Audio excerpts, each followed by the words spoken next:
We get a lot of questions about the Bidni olive trees, which are indigenous to the Maltese Islands.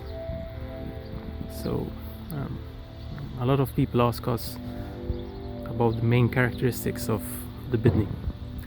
So this is basically how a Bidni olive tree looks like. It's roughly between 6 to 7 years old.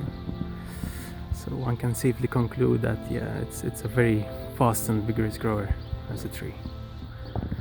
And I would say that it mostly tends to grow more like a bush rather than a tree. So when we have a closer look here, this principal main trunk was achieved after a lot of pruning. So the first few years, say the first 2 to 3 years, we had to undergo a lot of pruning to get this tree-like formation.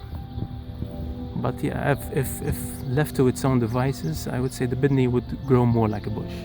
That's one of the main characteristics.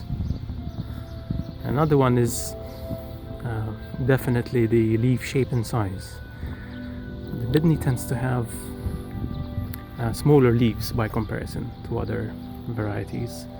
Say, for example, if one compares it to the Frantoia, which is mostly found in the region of Tuscany, the Bidni has smaller leaves in comparison. So with me I got a Frantoia leaf here,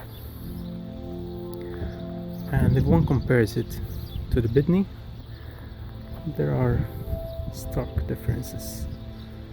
The Bidni is smaller, mostly to conserve water, they say. So speaking of water irrigation, we hardly ever water the Bidni trees.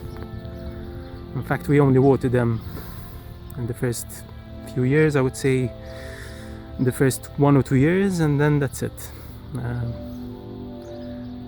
Basically, we used to water them like once a week in the first year or two, and then the Bidni will take care of itself. So that's absolutely great for Maltese farmers. It conserves water really well.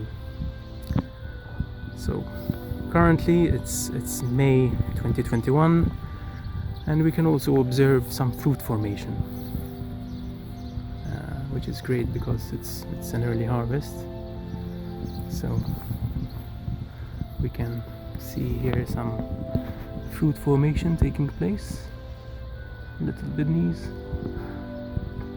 which will basically lead to the harvest in the second week of September.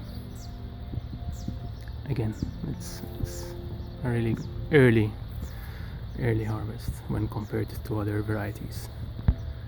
So yes, I would definitely urge the viewers of this video to support the Mediterranean Olive Oil Academy, because supporting them will support Maltese farmers like myself.